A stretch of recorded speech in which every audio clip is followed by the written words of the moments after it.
Last week, I qualified for the finals of the Porsche Esports Challenge USA. The top 4 from each week get to go to the finals at Laguna Seca at the end of September. There are also IRL qualifying events at various Porsche dealerships and Porsche experience centers around the United States. More than a few people have expressed how difficult this combo was, so I'm going to break down my qualifying lap. Here we go. A lot of people were just slowing down for this corner and then drifting after the crest, but I couldn't do that consistently, so I just did a big ol' Scandinavian flick, drifted into it, and then turned the car before we hit that crest.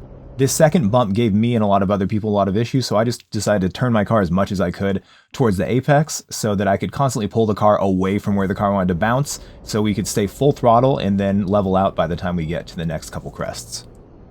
I wanted to stay full throttle here, and so I knew that if I just bounced it for the second little crest there and then turned right as we land, then I was going to be able to get the front tires to dig in, and then if I timed it right, we'd be able to slide all the way around the corner. Carrying the momentum from that right-hander all the way to this left-hander, as deep as I could, I tried to throw it and then downshift to maintain the momentum, but also decelerate just enough to not hit that wall. Continuing to steer into the corner allowed the front tires to pull it along just enough. If you turn too much, then you'd get understeer. If you didn't turn enough, you'd get understeer. So it was really just a balance of finding the grip. I don't know how the controller players do it because I constantly had to feel in my wheel where the grip was. Setting up for this left-hander is definitely the hardest part of the track. Lifting too suddenly and or braking too much can cause you to hit that wall as you set up, and then when you go over this jump, if you're too close to the wall, it's usually too high, so you have to hit this perfect spot so that your car lands level, and then you can throw it into a nice slide, trying not to get too sideways because you'll lose too much momentum, but if you don't slide, you're not going to turn enough. That might have been the most perfect one of those left-handers that I did the entire week. This next corner is why I got a 0.6 instead of a low 0.5.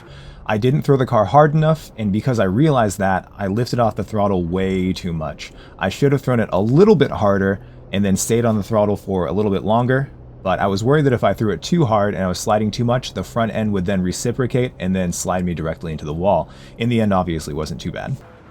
The key to doing this last sector fast was to slow the car down without slowing the engine down too much. So by sending it completely sideways, you're essentially letting all 4 of the tires just plow your speed away. Keeping the throttle on allows your engine to stay high in the rev range, and that allows you to continue moving through these corners as fast as you possibly can. I was able to keep full speed and stay really close to the apex here, and then lifting really sharply and throwing it in allowed the car to turn sideways really quickly, bleed off just enough speed, but also keep the revs up so we can exit really fast. The car really wanted to understeer on this last section, especially because of the bump, so you had to continue turning into the corner even after it felt like your car was straight. This last sector is really deceptively difficult. It's easy to clip the inside of this wall right here, and it's also actually possible to flip your car. Making sure that you shift mid-air is a really good way to keep up your momentum, and this final jump can definitely send you in the wall. I ruined some really fast laps there. Going through it one more time full speed, it's a big Scandi flick going over this jump and turning the car enough to completely avoid the second one.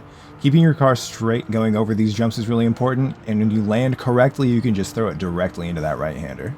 Keeping the momentum from that right-hander directly into this left-hander and then downshifting to decelerate the car while staying full throttle was really the key to getting a really good Sector 1 time. I'm not 100% sure, but I don't think I actually lifted off the throttle at all until I was setting up for this left-hander right here. There are a few ways to do that left-hander, but I think doing it just like that, landing with the car almost flat and then kind of coasting into the corner is probably the fastest way to do it.